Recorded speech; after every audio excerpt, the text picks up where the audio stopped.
Chapitre 10. La puissance de guérir toute maladie se trouve dans l'évangile de l'eau et de l'esprit. Matthieu 10, 1, 16. Puis ayant appelé ses 12 disciples, il leur donna le pouvoir de chasser les esprits impurs et de guérir toute maladie et toute infirmité. Voici le nom des 12 apôtres. Le premier, Simon appelé Pierre, et André son frère, Jacques, fils de Zébédée, et Jean son frère, Philippe et Barthélemy, Thomas et Matthieu le publicain, Jacques, fils d'Alphée et Thaddée, Simon le Cananite et Judas l'Iscariote, celui qui livra Jésus.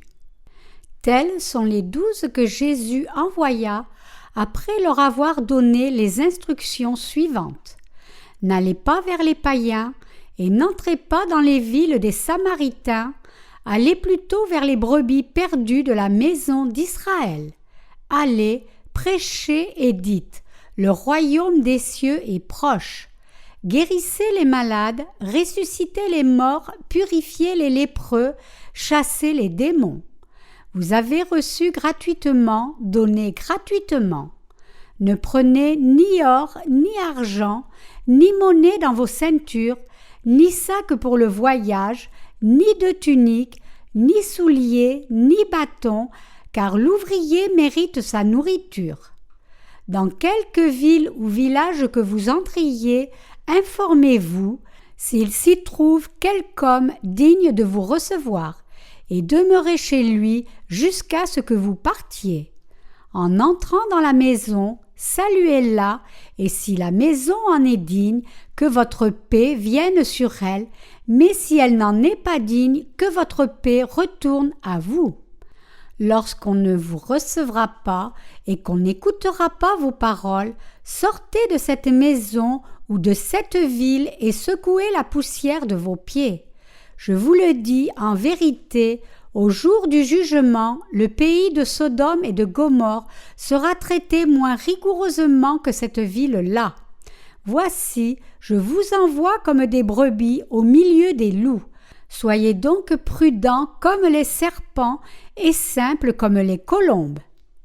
Notre Seigneur qui nous a donné la puissance de guérir toute maladie.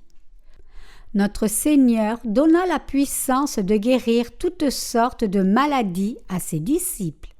Cela nous conduit à nous demander comment il se fait que les serviteurs fidèles de Dieu aujourd'hui ne pratiquent pas ces miracles. Ce n'est pas seulement aux disciples de l'Église primitive que le Seigneur donna ses capacités. Si notre Seigneur est le Dieu de vérité, alors ces capacités doivent être manifestées par ses serviteurs aujourd'hui aussi. Il est entièrement vrai, bien sûr, qu'au temps apostolique, ces dons étaient avec tous ceux qui étaient disciples de Jésus.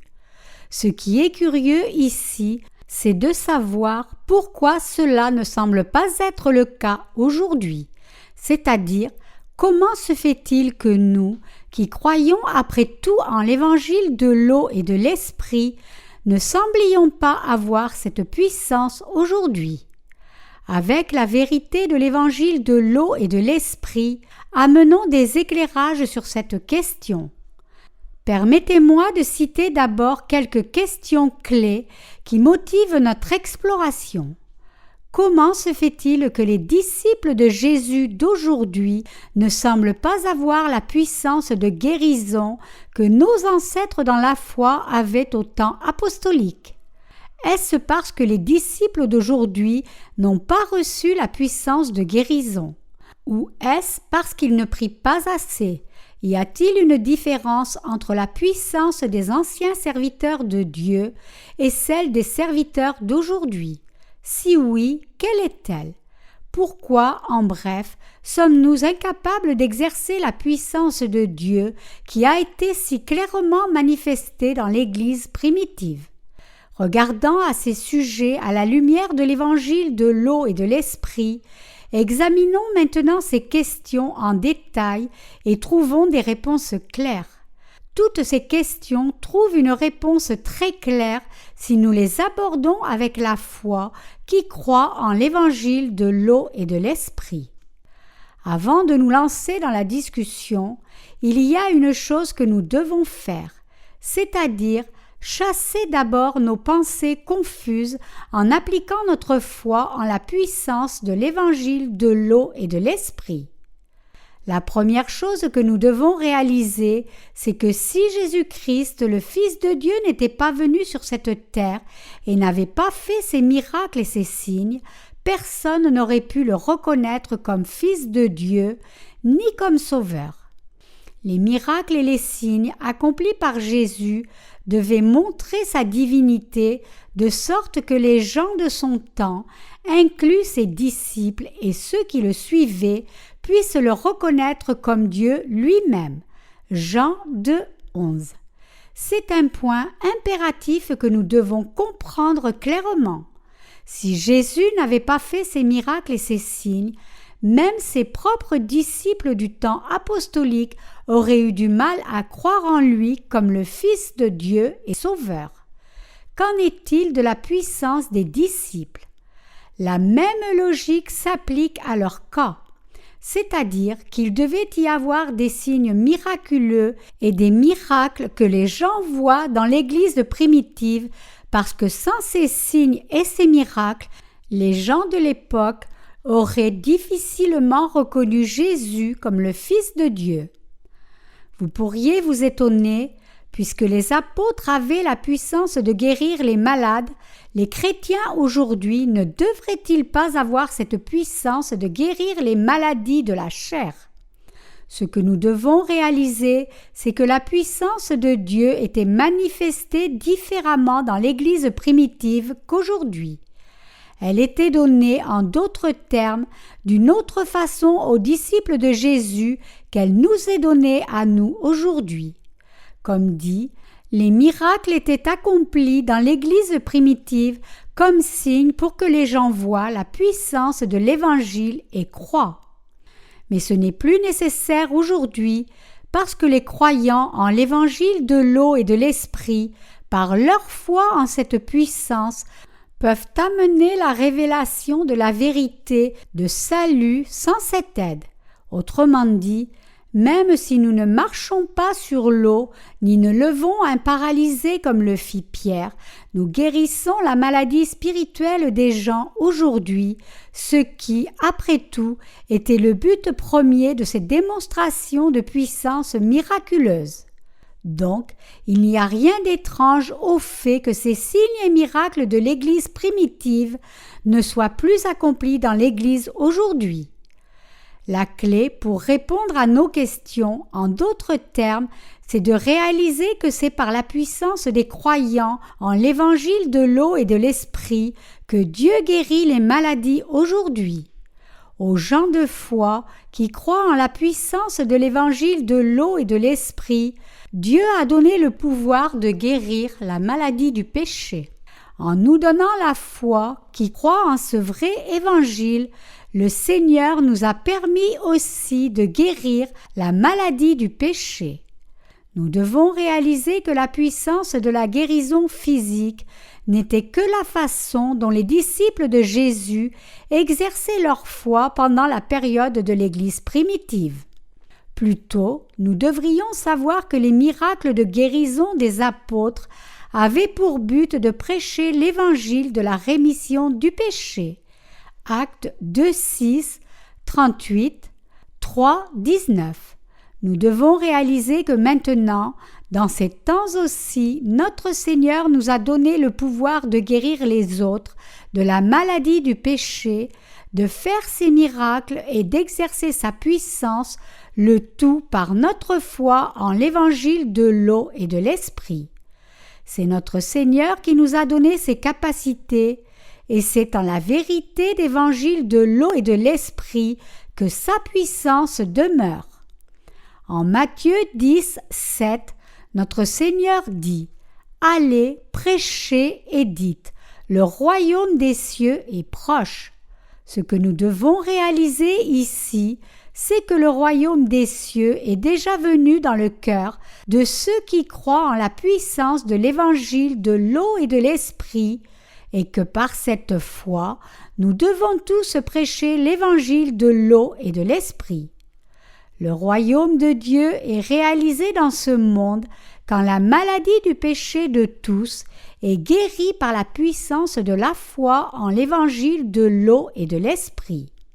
Donc, nous, les évangélistes d'aujourd'hui, devons aussi prêcher que le royaume de Dieu est proche, amenant cette puissance de l'évangile de l'eau et de l'esprit aux âmes perdues.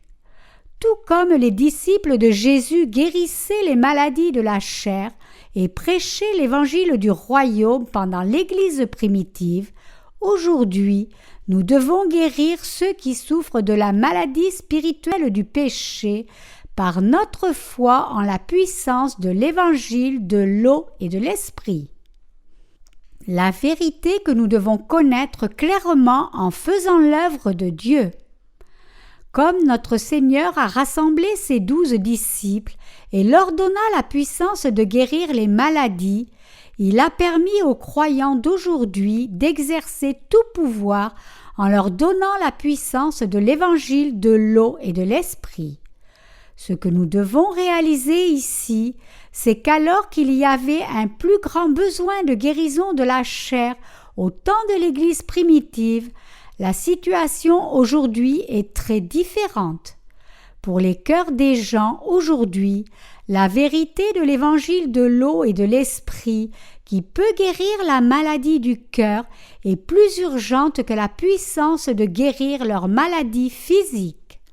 Aujourd'hui, en d'autres termes, est un temps où tous peuvent être guéris de la maladie des péchés en croyant en l'évangile de l'eau et de l'esprit.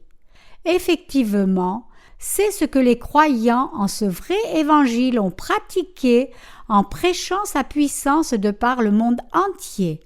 En fait, il y a un plus grand besoin encore de nos jours que tous aient cette foi qui guérit tous ceux qui veulent entendre l'Évangile et y croire. Si nous nous consacrions seulement au ministère de guérison, nous ne pourrions obéir au grand mandat que le Seigneur a donné à son Église, car on nous demanderait seulement de guérir les maladies physiques. Un tel ministère de guérison n'est cependant pas dans la volonté de Dieu le Père dans les cieux. Comme dit le proverbe, le danger passé, Dieu est oublié. Si nous guérissions seulement les maladies de la chair, les gens se rassembleraient autour de Jésus. Mais comme le dicton précédent l'illustre, une fois guéris, ils finiraient tous par l'abandonner. Ils accordent peu d'attention à ce qui compte vraiment, ayant peu d'intérêt pour l'œuvre de notre Seigneur qui a guéri la maladie de leur âme. En fait, parmi ceux qui cherchent à résoudre le problème de leur chair en croyant en Jésus comme leur sauveur, peu essaient de régler le problème plus urgent de leur âme, c'est-à-dire le problème du péché et de la rémission des péchés. Beaucoup de gens trouvent étrange que nous, qui croyons en l'évangile de l'eau et de l'esprit, ne guérissions pas les maladies de la chair. Mais ce que vous et moi devons réaliser, c'est qu'en nous donnant la foi en la puissance de l'évangile de l'eau et de l'esprit, le Seigneur nous a permis d'effacer tous les péchés de l'humanité. Pourquoi les gens croient-ils en Jésus comme leur sauveur? Pour être seulement guéris physiquement? Non. La première raison pour laquelle ils doivent croire en lui est de résoudre le problème des péchés, et pour ce faire, ils doivent croire en la puissance de l'évangile de l'eau et de l'esprit absolument. Ils doivent accorder plus d'importance à cette tâche de résoudre le problème de leur âme qu'à résoudre le problème des maladies de la chair. Notre Seigneur nous dit de nous réjouir toujours. Quand il dit cela signifie de nous réjouir de la rémission du péché qu'ont reçu nos âmes. Nous devons reconnaître que dans ces temps, Dieu a permis à ceux qui croient en la puissance de l'évangile de l'eau et de l'esprit d'effacer encore plus d'iniquité des pécheurs et de faire sa volonté. Dieu a donné cet appel à tous ceux d'entre nous qui croient en la puissance de l'évangile de l'eau et de l'esprit. Alors que la puissance de guérison des apôtres était manifestée dans le corps des malades pendant l'Église primitive, aujourd'hui, cette puissance est manifestée dans l'évangile de l'eau et de l'esprit qui guérit la maladie du péché de toutes les âmes. Donc, la différence entre l'Église primitive et aujourd'hui, c'est que maintenant, ce n'est pas tellement la maladie du corps qui est guérie, mais la maladie de l'âme. Toutefois, nous parlons de la même puissance ici. En ces jours, la puissance de Dieu était manifestée dans le corps des gens, mais aujourd'hui, pour ceux qui croient en l'évangile de l'eau et de l'esprit, elle est manifestée par la rémission des péchés. Dans l'Église primitive, pour démontrer que Jésus-Christ était le Fils de Dieu, il fallait que les apôtres démontrent cette puissance pour que les gens voient de leurs yeux. Mais aujourd'hui, la puissance de Dieu est révélée dans l'évangile de l'eau et de l'esprit qui efface les péchés de tous et dans la prédication et l'annonce de cet évangile. En d'autres termes, c'est à ceux qui croient en l'évangile de l'eau et de l'esprit que Dieu a donné la puissance d'effacer les péchés de l'humanité.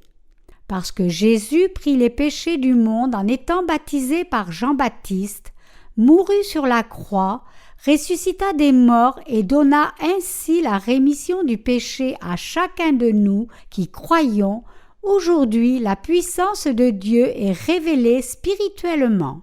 Nous sommes encore plus reconnaissants.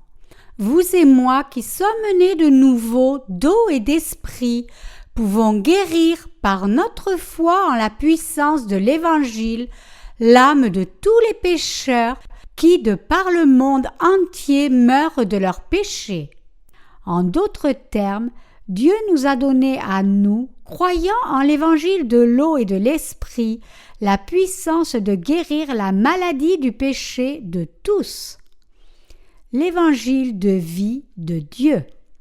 Permettez-moi de vous donner ici un court témoignage d'une femme qui fut guérie du tourment de sa maladie cardiaque par la puissance de l'évangile de l'eau et de l'esprit.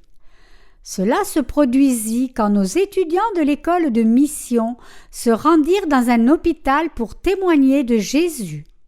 Là, dans une chambre du 3e étage, ils rencontrèrent une femme hospitalisée. Partageant la chambre avec quelques autres patients, elle pleurait jour et nuit. Donc, nos étudiants lui demandèrent pourquoi elle pleurait.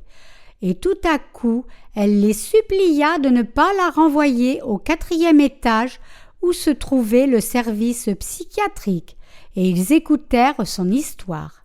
Cette femme avait été hospitalisée en psychiatrie au 4e étage, et apparemment le fait d'être placée en service psychiatrique l'amenait à la dépression, et elle pleurait donc jour et nuit. Son docteur lui promit alors de tout faire pour elle si seulement elle arrêtait de pleurer. Donc elle lui demanda de la faire descendre au 3e étage avec des patients généraux. Mais cette femme, même après avoir été envoyée au 3e étage, pleurait toujours. Entendant cela, l'un de nos étudiants pria pour elle et avant de revenir, lui laissa un livre de sermons intitulé « Recevez la rémission de vos péchés ». Mais alors, quelque chose d'inattendu se produisit.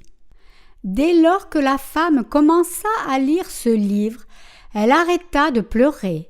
En croyant en la puissance de l'évangile de l'eau et de l'esprit, cette femme fut purifiée de tous ses péchés et il n'y eut plus désormais de péché dans son cœur.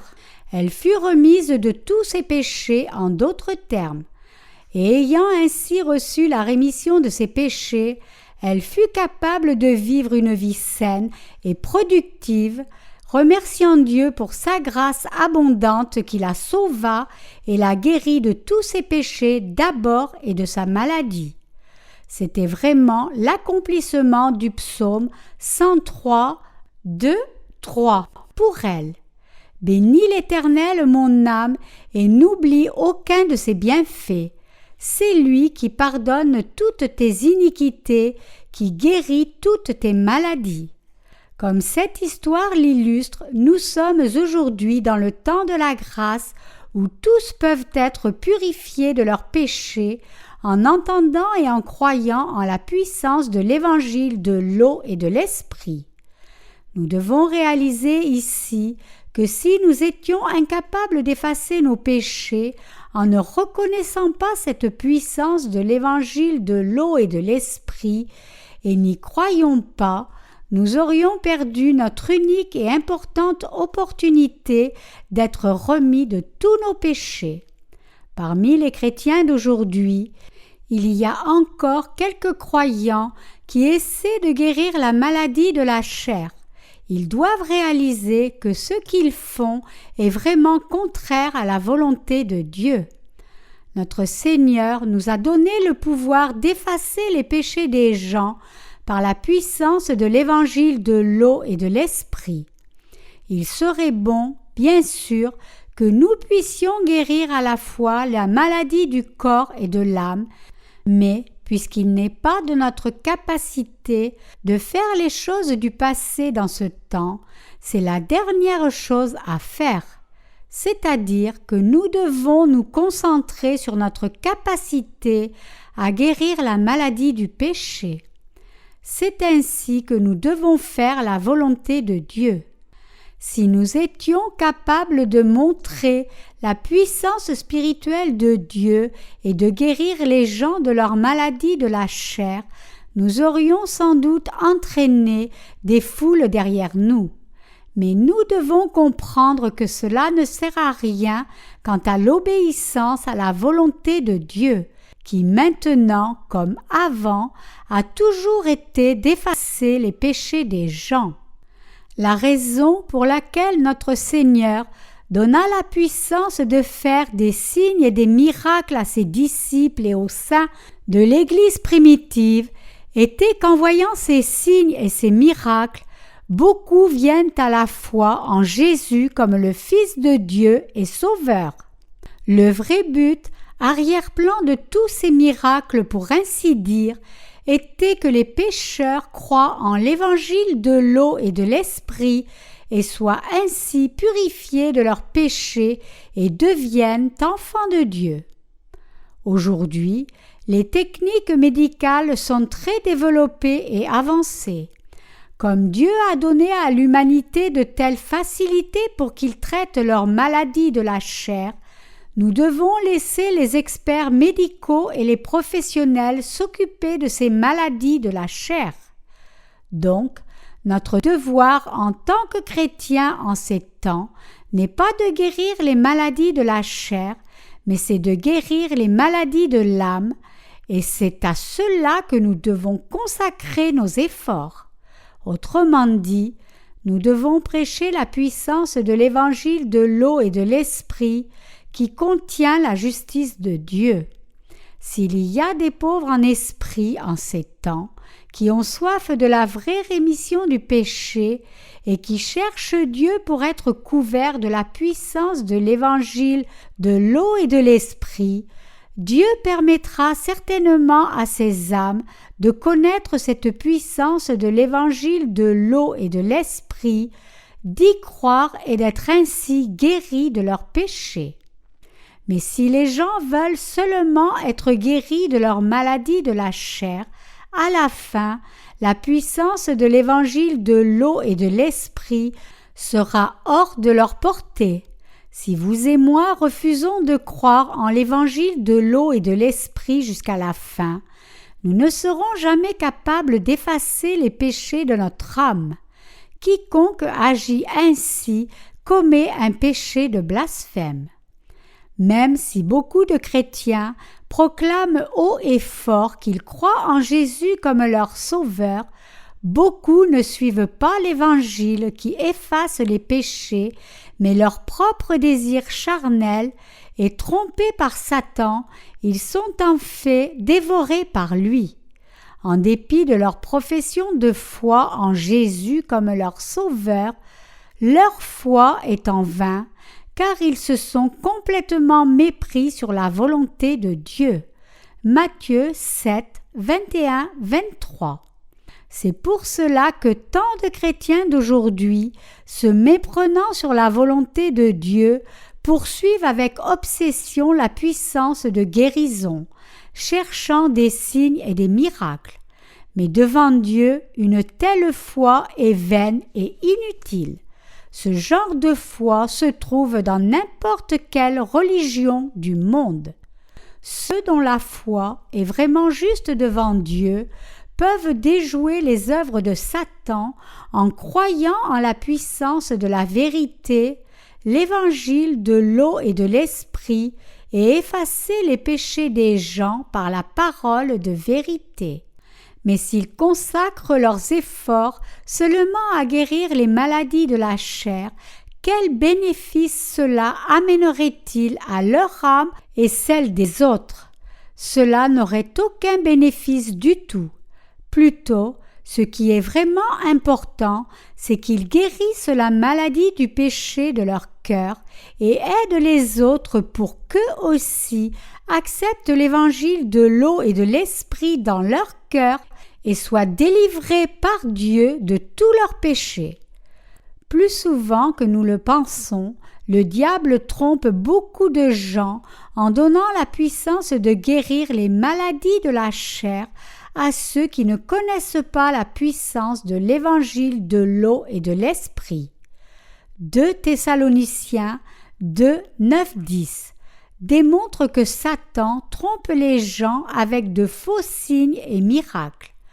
Vous pourriez aussi aller vers l'un de ces faux prophètes disant être capable de guérir les maladies de la chair et tester sa puissance. Puis vous pourriez voir vous-même si c'est vrai ou non. Seriez-vous réellement guéri de vos maladies? Vous pourriez vous sentir un moment guéri, mais vous réaliseriez en un rien de temps que vous n'étiez pas vraiment entièrement guéri.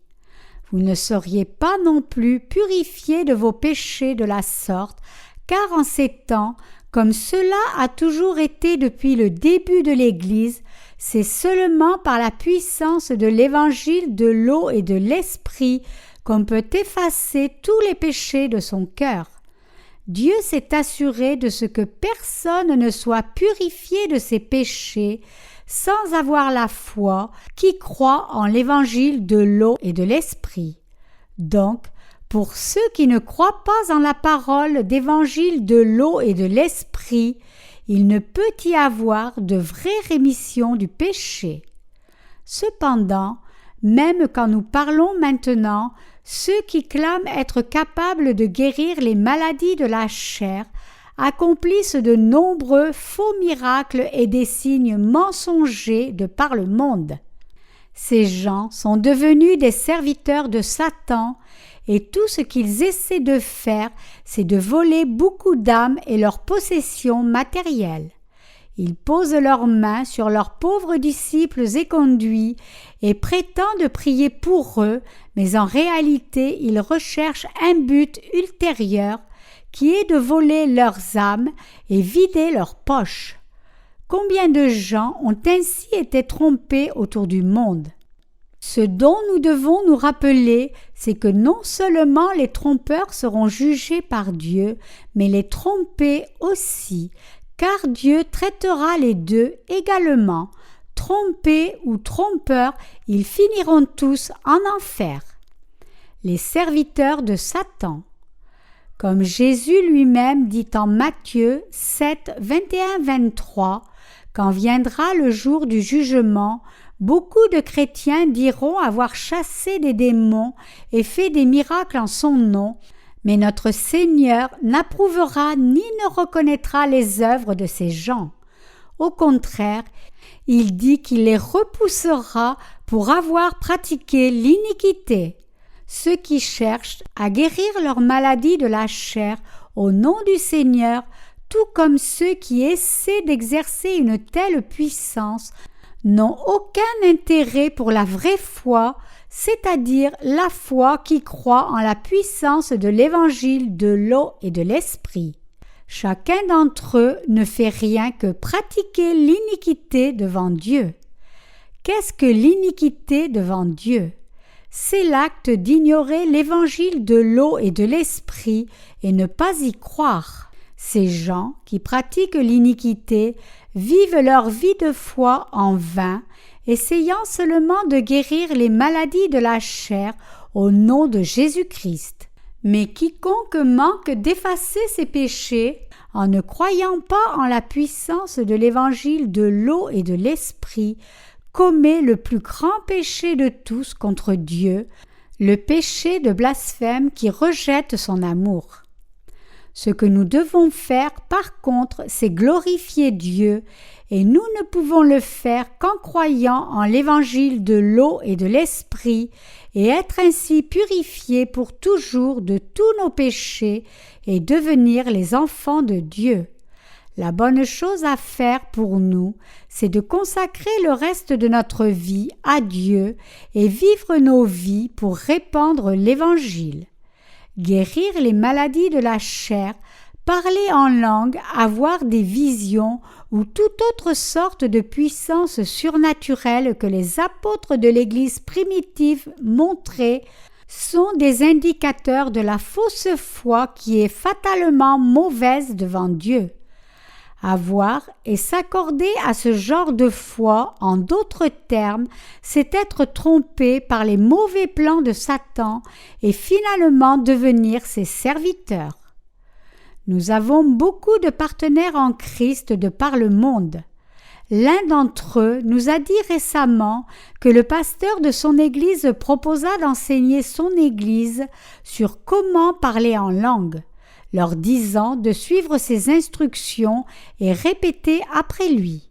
Donc, il ne put pas rester dans une telle église et ne put que partir parce qu'il avait déjà lu nos livres et savait que ce genre de foi qui ne cherche qu'à parler en des langues artificielles et guérir les maladies de la chair était fausse. Il fit la bonne chose car il est grave et mauvais pour un chrétien de rechercher ce genre de puissance surnaturelle seulement. Le but de notre foi chrétienne n'est pas de parler en langue, ni de guérir nos maladies de la chair, ni d'avoir des visions ou entendre la voix de Dieu en rêve, mais d'effacer tous nos péchés et arriver au salut. Quand nous rendons témoignage de la puissance de l'évangile de l'eau et de l'esprit aux gens, nous rencontrons souvent ceux dont les pensées sont possédées par des démons. Ces gens rejettent toujours la puissance de l'évangile de l'eau et de l'esprit et refusent d'y croire. Quand font-ils cela?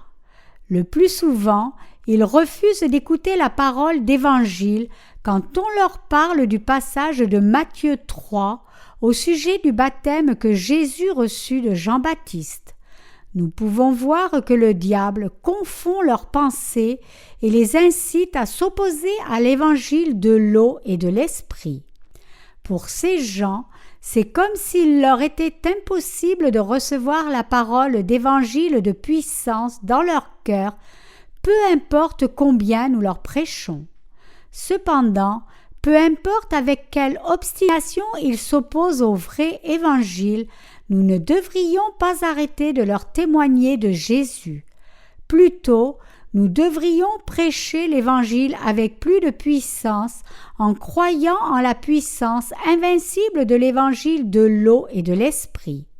Si nous persistons dans la patience, au moins quelques-uns en viendront à croire en la puissance de l'Évangile de l'eau et de l'Esprit.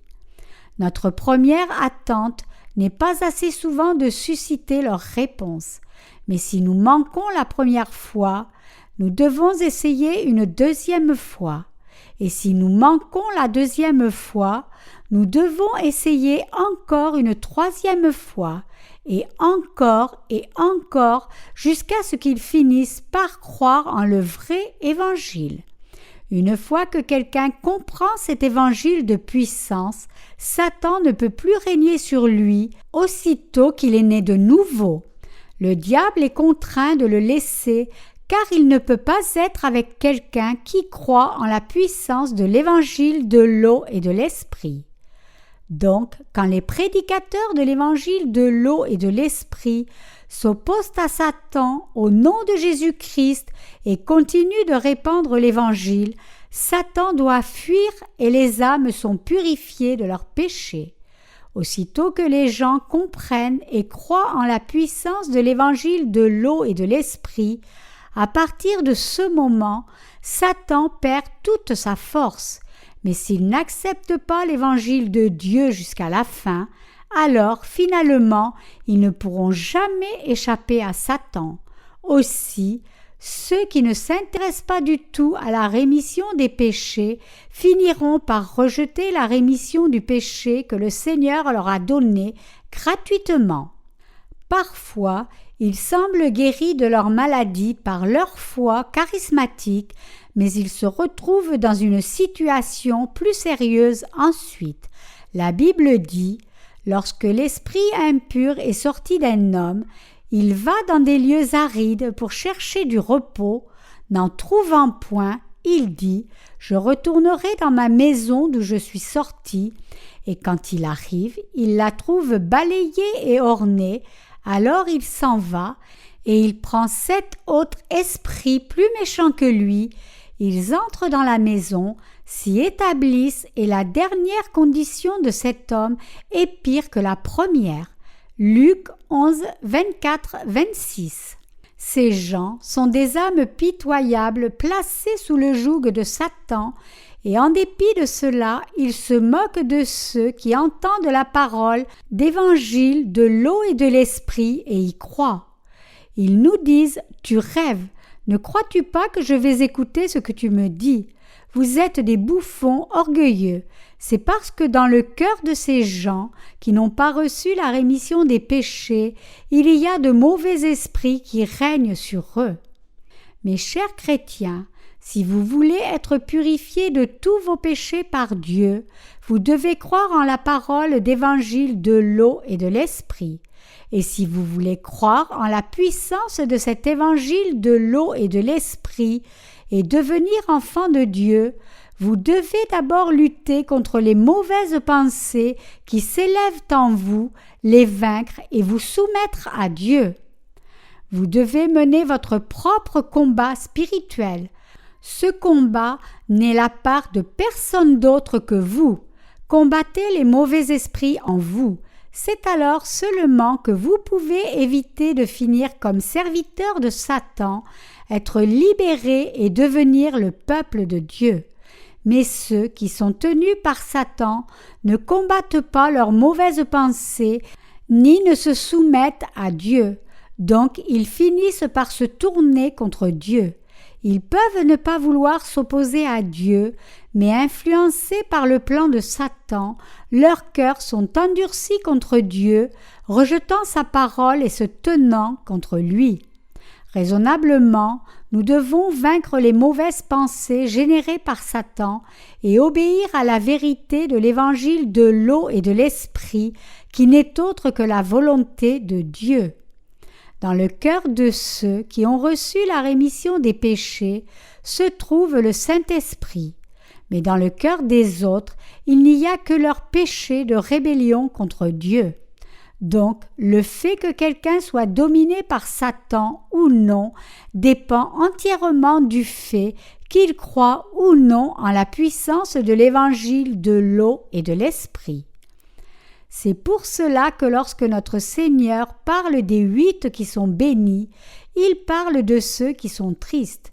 Heureux sont-ils, car ils seront consolés. Nous devons être tristes de notre désobéissance à la volonté de Dieu et notre manque de soumission. Notre Seigneur nous dit aussi « Heureux les pauvres en esprit, car le royaume des cieux est à eux. Nos cœurs doivent avoir soif de la parole de Dieu et vouloir connaître sa vérité d'évangile de l'eau et de l'esprit, et si nous voulons vraiment cela, alors nous devons nous lever contre le règne de Satan.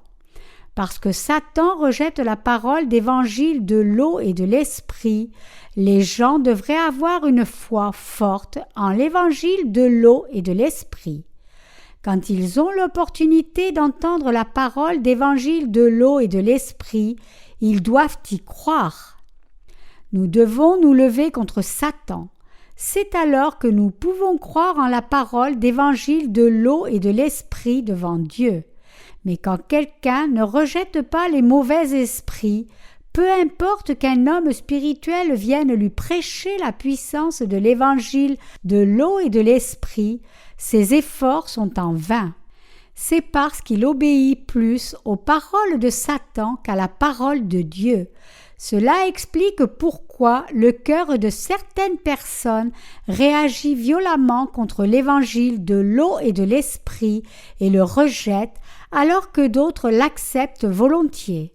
Donc, on doit rejeter les mauvais esprits soi-même et préparer son cœur à recevoir la parole de Dieu comme vérité absolue. Pour tous les hommes, c'est à son libre arbitre que Dieu laisse le choix de recevoir ou non la parole de Dieu, donnant le droit de prendre cette décision. Ce que nous devons faire alors, c'est recevoir la parole d'évangile de l'eau et de l'esprit, croire en cet évangile de puissance et donc recevoir la rémission de nos péchés. Cette rémission du péché par Dieu est active par la volonté de croire en la vérité de l'Évangile. Mais si quelqu'un rejette la parole de Dieu et accepte plutôt les pensées de Satan, il ne peut recevoir la puissance de l'Évangile de l'eau et de l'Esprit, ni ne peut lui obéir. Il y a beaucoup de gens dans ce monde qui sont possédés par de mauvais esprits. Même parmi les ministères, beaucoup sont possédés de démons. La même situation se retrouve parmi les autres dirigeants d'Église, tels que les anciens et les diacres.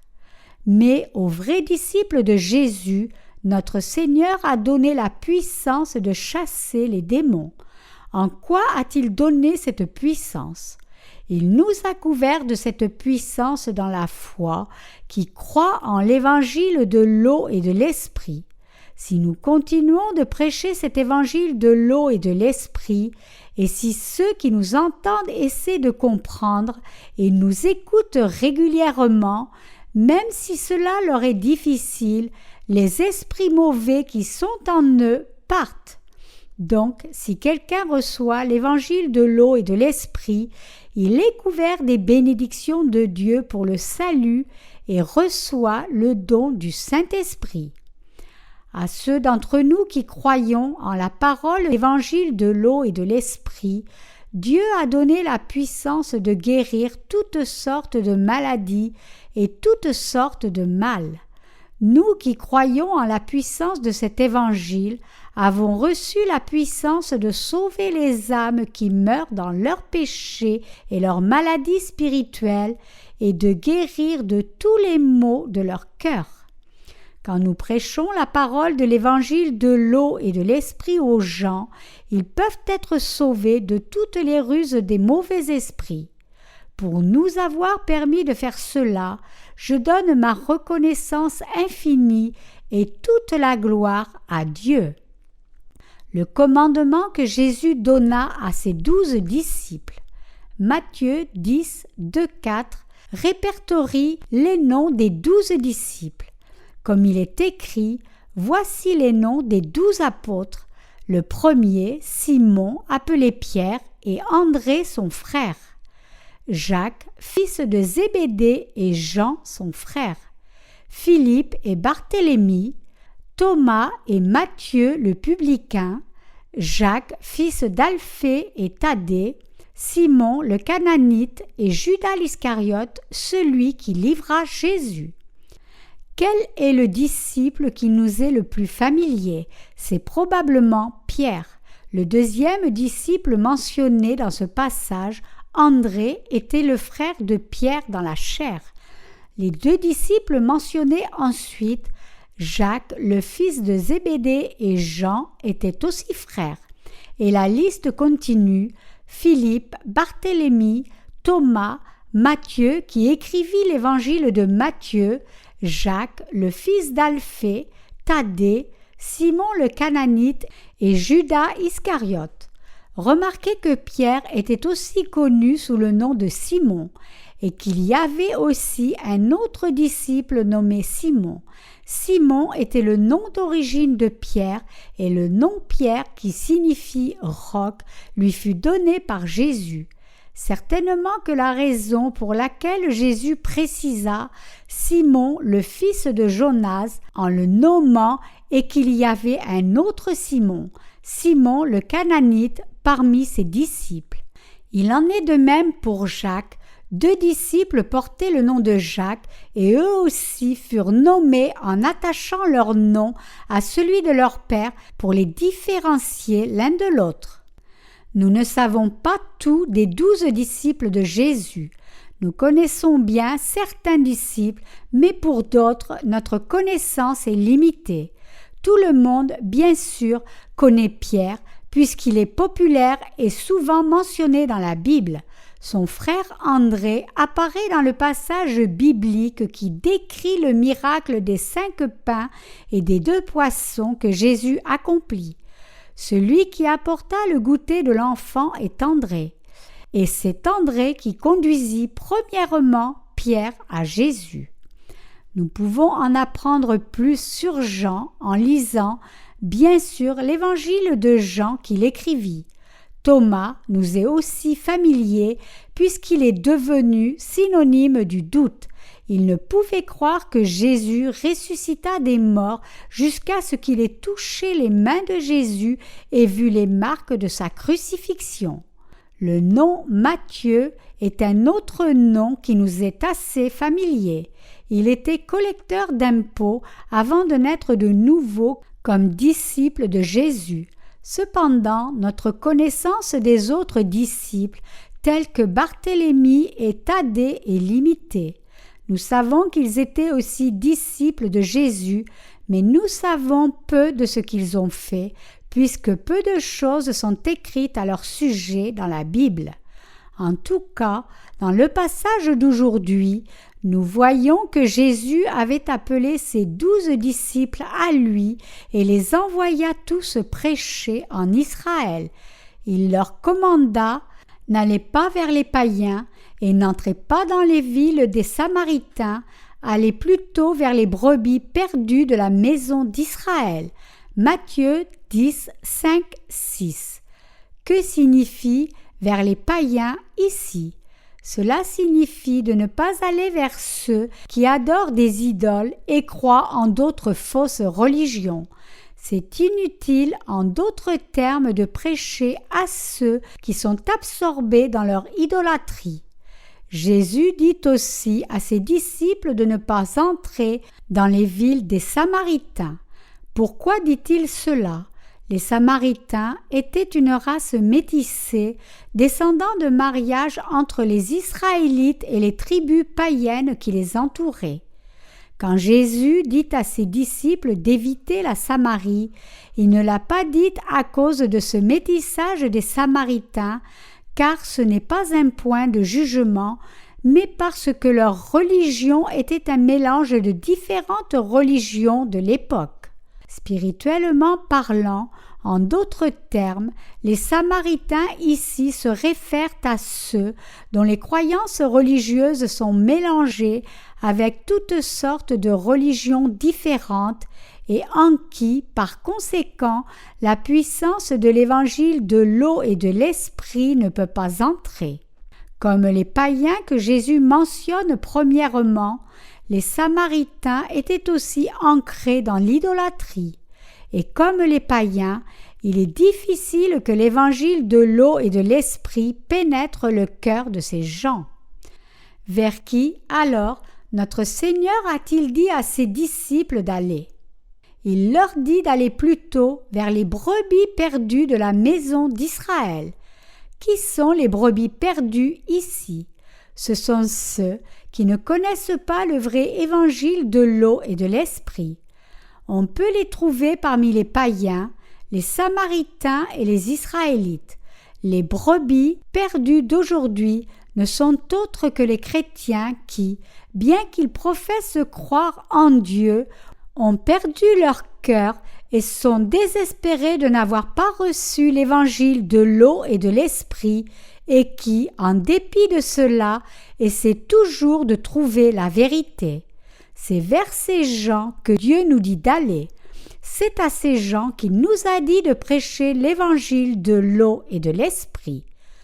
Si nous prêchions la parole de Dieu à quelqu'un qui est déjà un croyant consacré et fidèle à une religion du monde différente de la vraie foi en Dieu, nos lèvres se fatigueraient et nos cœurs seraient frustrés. Ce ne sont pas des âmes qui cherchent Dieu, car si c'étaient des âmes qui cherchaient vraiment Dieu, ils ne trouveraient pas de réponse dans ces fausses religions. C'est pour cela que nous devons prêcher cet évangile de l'eau et de l'esprit, l'évangile du salut, à ceux qui cherchent la vérité. Et quand nous le faisons, ils sont remis de leurs péchés par leur foi en l'évangile de l'eau et de l'esprit, guéris de toutes leurs maladies spirituelles et bénis abondamment par Dieu. Au travers du passage des Écritures d'aujourd'hui, notre Seigneur nous enseigne à ne pas prêcher l'évangile de l'eau et de l'esprit à n'importe qui. En effet, les Samaritains qui croient aveuglément et arbitrairement les enseignements de leur religion, dans lesquels ils veulent se confier, ne croiront pas quand la puissance de l'évangile de l'eau et de l'esprit leur sera prêchée. Pour eux, nous devons les aider à réaliser combien leurs vies sont vides, la réalité de leurs péchés et les conséquences de ces péchés. Autrement dit, avant de semer la semence du vrai évangile, nous devons préparer suffisamment le champ de leur cœur. L'évangile devrait leur être prêché quand ils demandent qu'on les aide à être délivrés de leurs péchés, ou au moins quand il y a une quelconque indication du fait qu'ils sont prêts à recevoir l'Évangile. Leur prêcher aveuglément n'a pas de grande utilité. Au contraire, une telle stratégie amène l'effet contraire, les éloignant encore plus de la vérité. Les Samaritains d'aujourd'hui diront simplement « Je vois ce que tu veux dire, peut-être que je devrais croire. Après tout, je crois en pas moins de 5 religions, y inclus le bouddhisme et l'hindouisme, donc je suppose que ça ne me fera pas de mal d'ajouter une autre religion. Ce n'est pas à ces gens, en d'autres termes, que nous devons prêcher l'Évangile. Tout ce qu'ils feront après avoir entendu l'Évangile, c'est de le juger comme n'étant pas important. À qui alors devons-nous prêcher l'Évangile? C'est vers les brebis perdues de la maison d'Israël que nous devons aller. Et quand nous allons vers elles, nous devons leur prêcher « Le royaume des cieux est proche ». Nous devons leur prêcher que ce monde n'est pas tout, car le royaume de Dieu viendra sur terre aussi, leur disant « Si vous croyez en l'évangile de l'eau et de l'esprit, vous serez remis de tous vos péchés et entrerez dans le royaume de Dieu. Combien de temps vivrez-vous sur cette terre? N'est-ce pas environ 70 ou 80 ans? Au plus 100 ans. Cela ne finira-t-il pas bientôt? Ne devez-vous donc pas vous préparer pour le monde à venir? Jésus continua de dire à ses disciples « Guérissez les malades ». Mes chers croyants, combien de gens souffrent de maladies de l'âme? Combien de gens sont bloqués dans leurs péchés, vivant leur vie comme serviteurs de Satan? Ces gens dont le cœur est alourdi par le péché ne sont autres que les malades dont Jésus parle ici, ceux qui sont malades spirituellement. Nous devons leur prêcher l'évangile de l'eau et de l'esprit et les délivrer de tous leurs péchés. Comment pouvons-nous les délivrer de leurs péchés? Nous pouvons les délivrer par la puissance de l'évangile de l'eau et de l'esprit. Notre Seigneur dit aussi à ses disciples de purifier les lépreux. Parce que les gens sont destinés à continuer à pécher, ils sont constamment tourmentés par leurs œuvres pécheresses qu'ils ne sont pas capables de contrôler eux-mêmes. Nous devons les aider à être purifiés de cette lèpre du péché une fois pour toutes en les couvrant de la justice de Dieu, qui est la puissance de l'évangile de l'eau et de l'esprit. La puissance de l'évangile de l'eau et de l'esprit change les pécheurs en personnes sans péché. Nombreux souffrent de la lèpre spirituelle, la maladie du péché qui ne peut être guérie par eux-mêmes, et notre appel pour ceux d'entre eux qui veulent être guéris de cette maladie est de prêcher l'évangile de l'eau et de l'esprit. Chasser les démons. Quand nous prêchons l'évangile de l'eau et de l'esprit, les démons sont chassés du cœur des gens. Jésus dit aussi « Vous avez reçu gratuitement, donnez gratuitement ». En croyant en la puissance de l'évangile de l'eau et de l'esprit, nous avons été délivrés de nos péchés gratuitement. Comme nous avons reçu cette puissance de l'évangile de l'eau et de l'esprit gratuitement de nos prédécesseurs dans la foi, nous aussi devons le donner gratuitement aux autres. Nos propres intérêts égoïstes ne devraient pas nous motiver à prêcher l'évangile de l'eau et de l'esprit. On m'a dit que, en particulier dans les églises des évangéliques, beaucoup de conducteurs d'église cherchent leurs propres intérêts et gains quand ils prêchent leur évangile. En fait, leur évangile est différent du vrai évangile.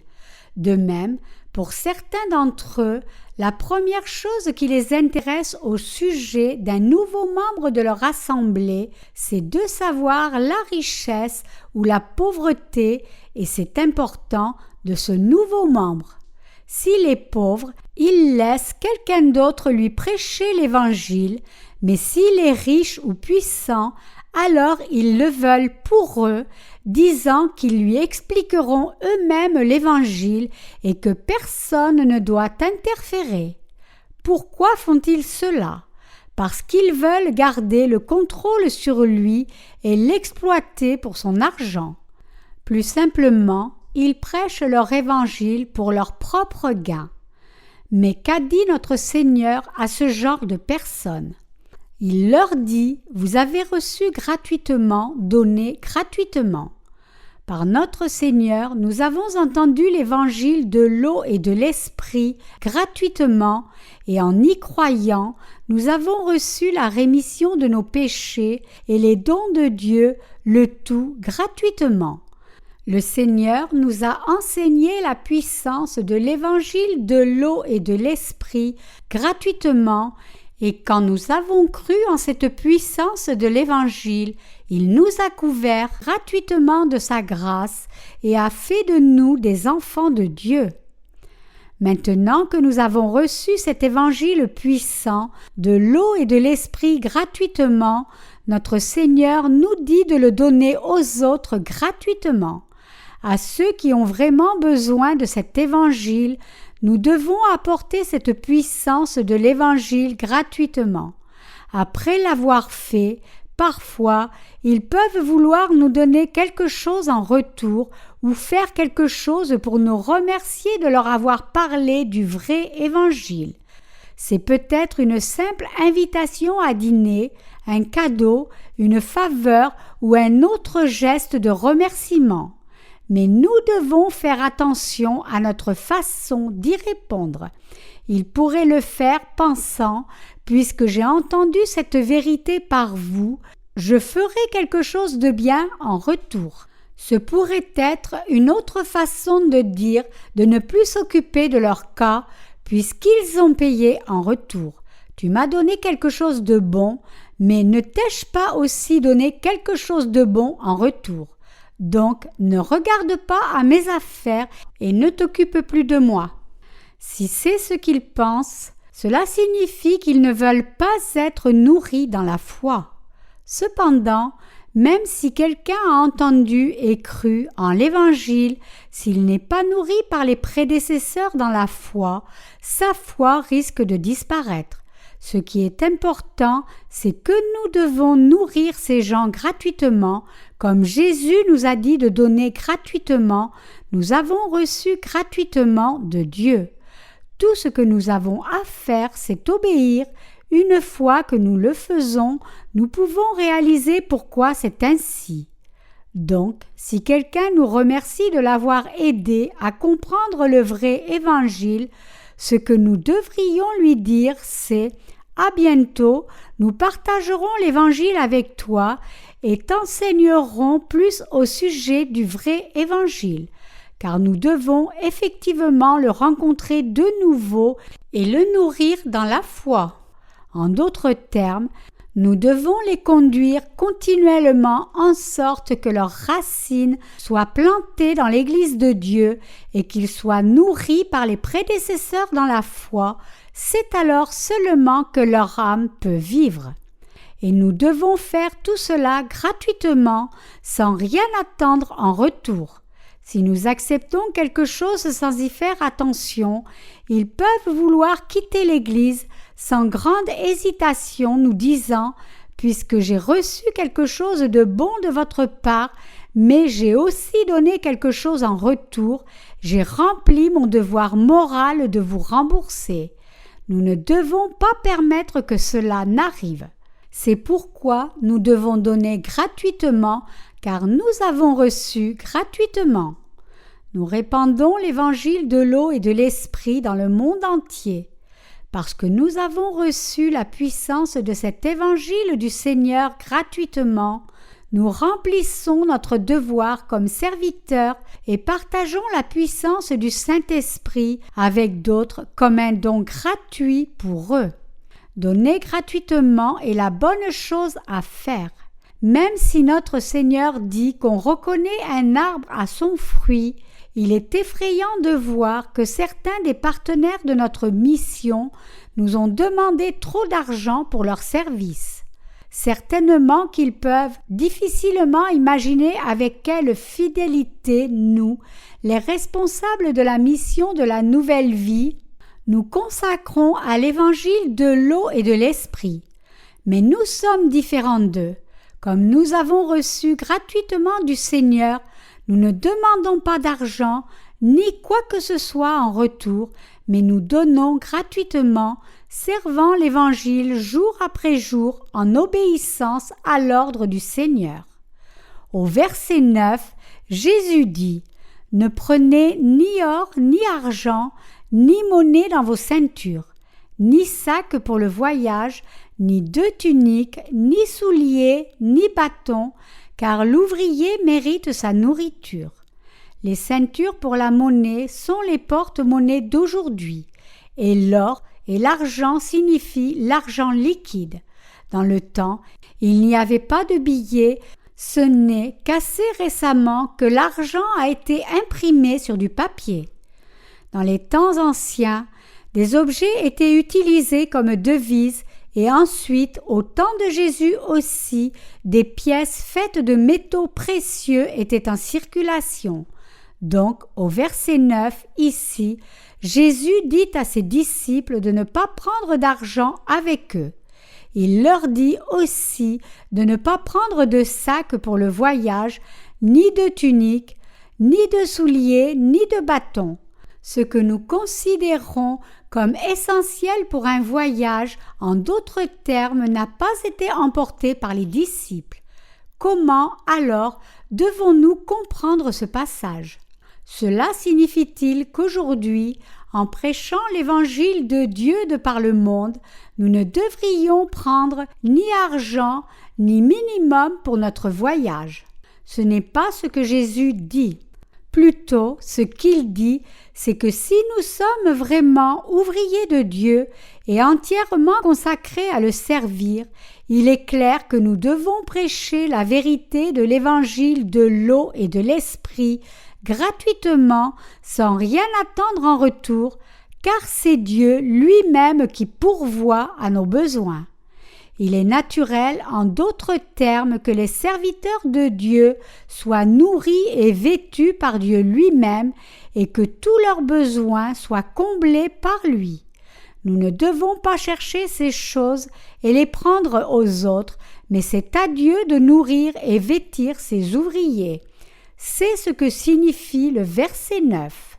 Ceux qui veulent consacrer leur vie entièrement à répandre l'Évangile peuvent prêcher l'évangile de l'eau et de l'esprit de par le monde, par leurs propres ressources, tout comme Paul. Paul, fabricant de tentes, finança son ministère par son propre travail. Ce que Jésus dit au verset 9, c'est que si nous nous consacrons entièrement à faire l'œuvre de Dieu et vivre pour sa justice, alors il est juste que Dieu lui-même nous nourrisse, nous habille et pourvoit pour un toit au-dessus de nos têtes. Nous pouvons vivre entièrement pour Dieu, car le Seigneur pourvoira lui-même à tous nos besoins. Il ne nous dit pas de ne pas prendre de vêtements de rechange quand nous prêchons l'Évangile, mais de consacrer nos vies et nous donner totalement à lui, car il comblera alors tous nos besoins. Autrement dit, il nous dit: si vous vous consacrez entièrement à mon œuvre, je vous nourrirai et vous habillerai, et tous vos besoins seront pourvus par moi. Alors vivez ainsi pour servir Dieu, prêchez l'Évangile et consacrez-vous à l'annonce du royaume des cieux. Découvrez qui est digne d'entendre la prédication de l'Évangile de l'eau et de l'esprit.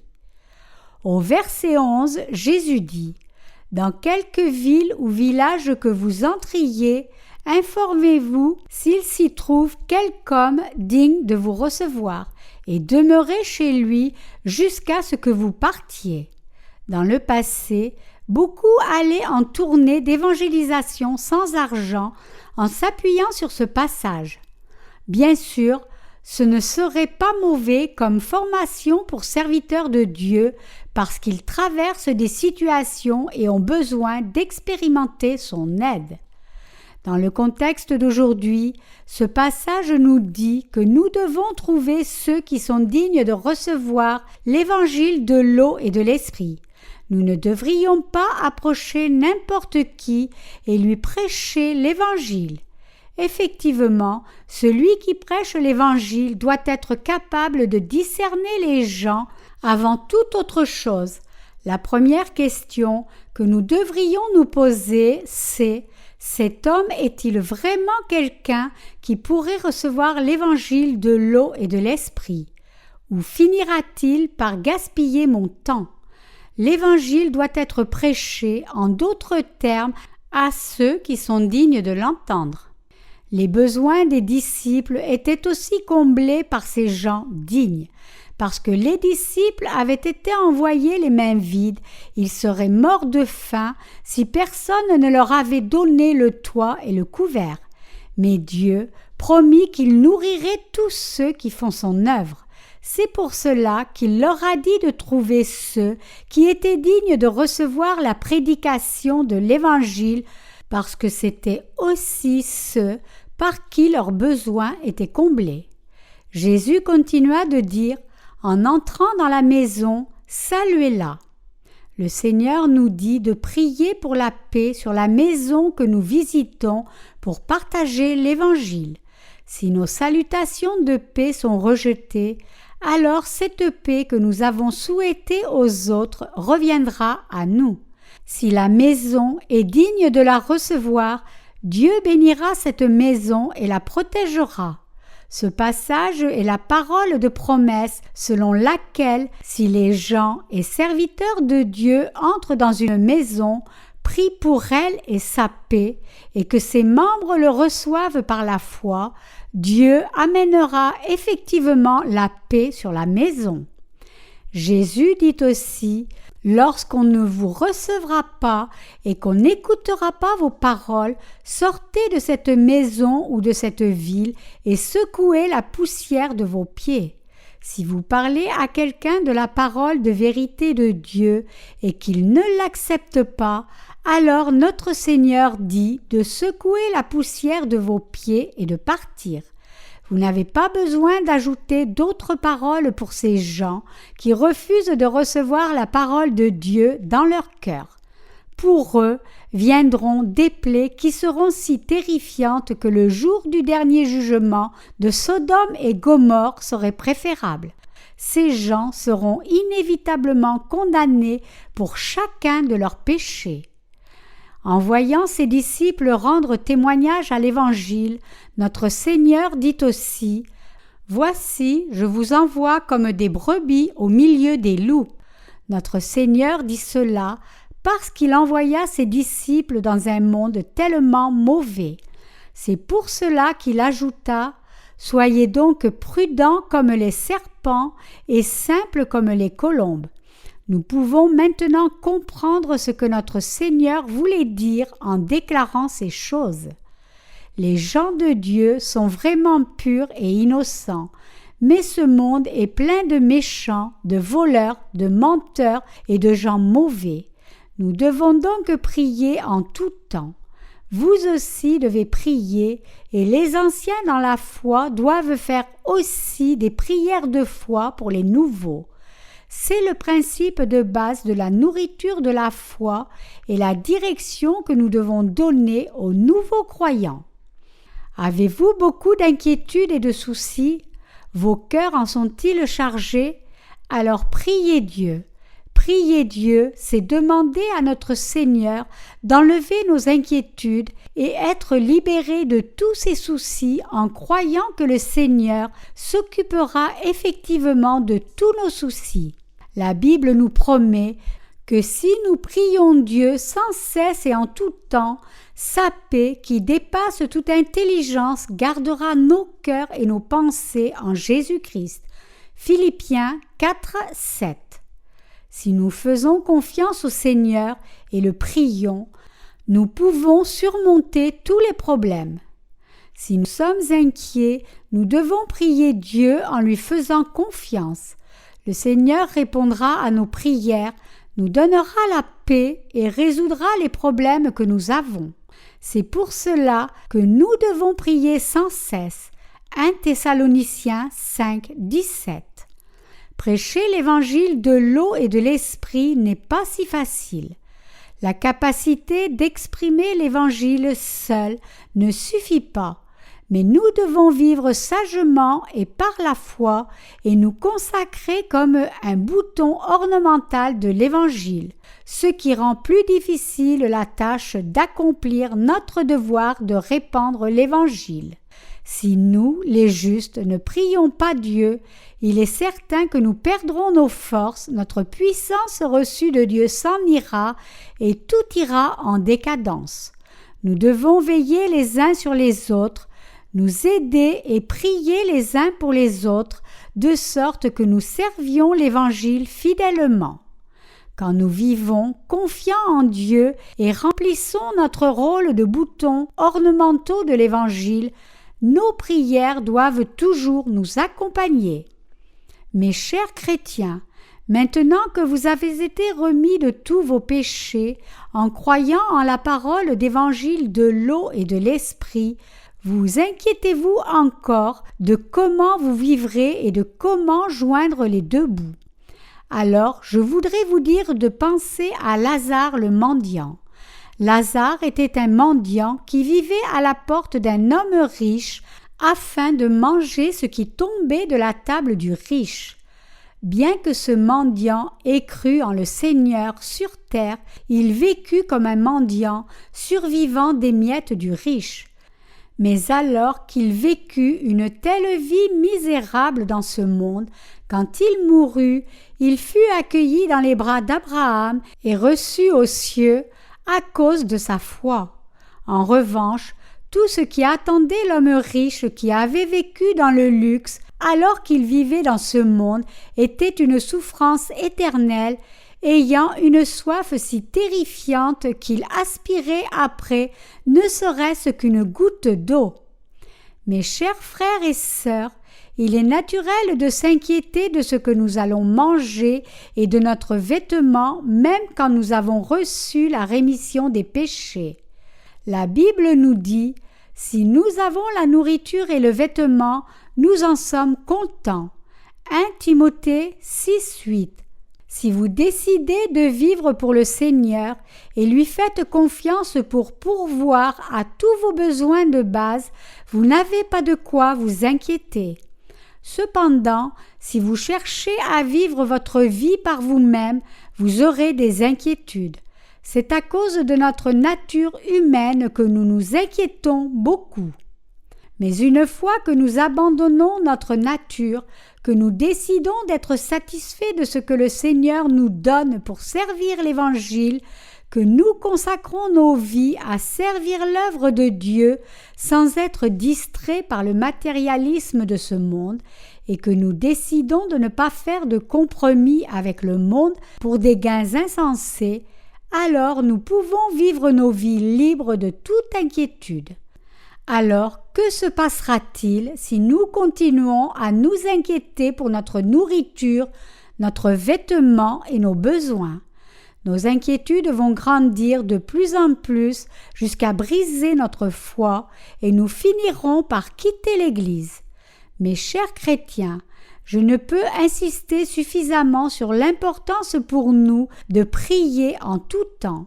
Il y a tant de choses pour lesquelles prier, il y a tant de choses à faire pour Dieu, n'est-ce pas?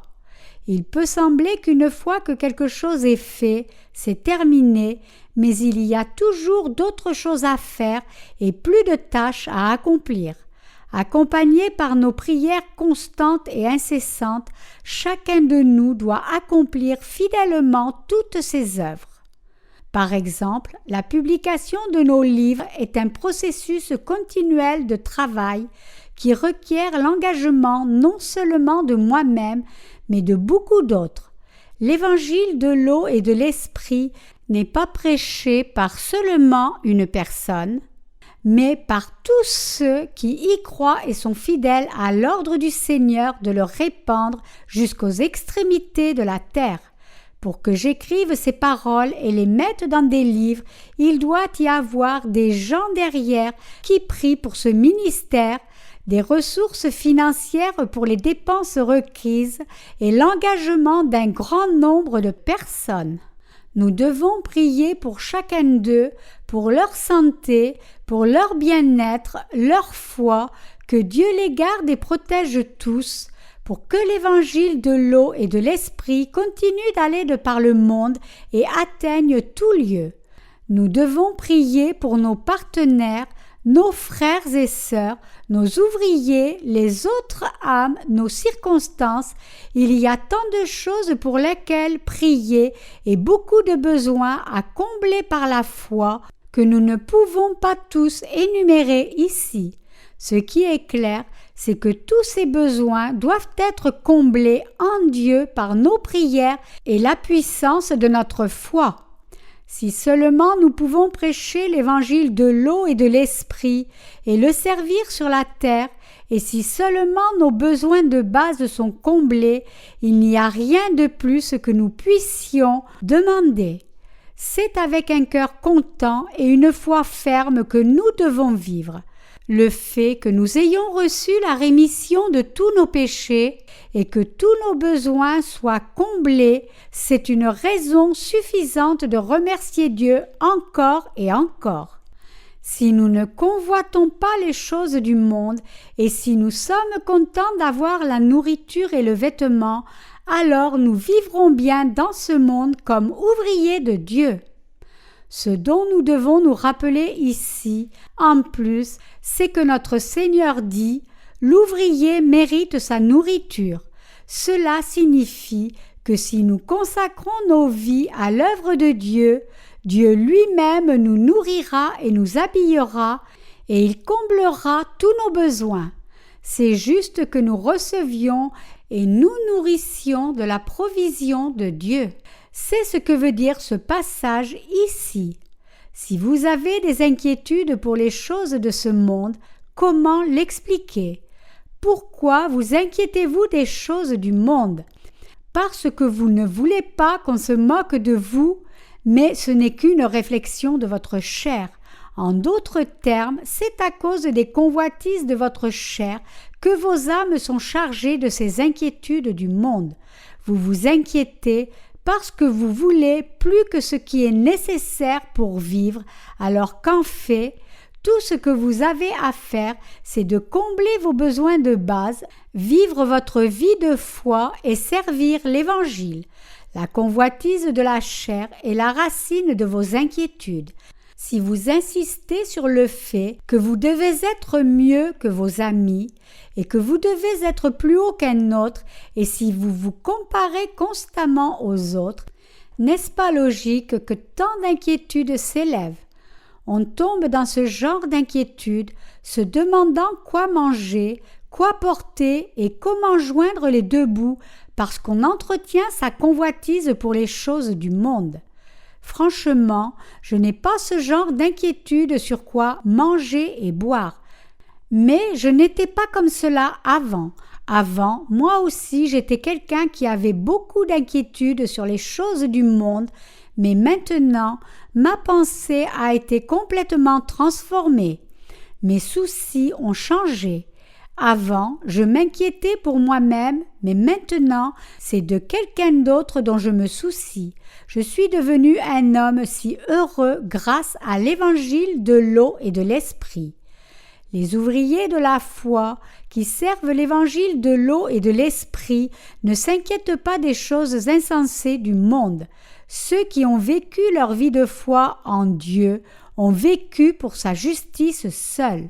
Et quand nous prêchons l'Évangile à quelqu'un, nous devons voir si cette personne cherche vraiment la vérité, et si oui, alors nous devrions lui dire que tout ce dont il doit s'inquiéter, c'est de ne pas être préparé pour la vie future. Et quand nous expliquons le jugement éternel, ceux qui cherchent la vérité écouteront avec attention notre témoignage. Puis, si nous prêchons la vérité de l'Évangile à ces âmes préparées, ils l'accepteront par la foi et deviendront les enfants de Dieu. Quand vous prêchez l'Évangile à une personne, ne donnez pas tout d'un coup. Bien sûr, parfois, nous ne pouvons pas faire autrement, mais le faire n'est pas bon communément pour le salut des gens. La sagesse est essentielle dans la prédication de l'Évangile. Le passage des Écritures d'aujourd'hui, en Matthieu 10, 1-16, qui fut adressé aux disciples quand Jésus les envoya rendre témoignage à l'Évangile, est maintenant accompli pour nous par la foi. Avez-vous des inquiétudes et êtes-vous anxieux? Alors priez Dieu avec la foi qui croit en sa parole. Les inquiétudes et l'anxiété apparaissent quand nous ne prions pas Dieu pour son aide. Croyez en lui en priant avec foi. Alors il répondra à vos prières. Nous devons vivre par la foi en la vérité de Dieu, l'évangile de l'eau et de l'esprit. Et je ne peux pas assez remercier Dieu de ce qu'il nous permet de guérir les maladies spirituelles des gens en nous donnant la puissance de l'évangile de l'eau et de l'esprit. Alléluia!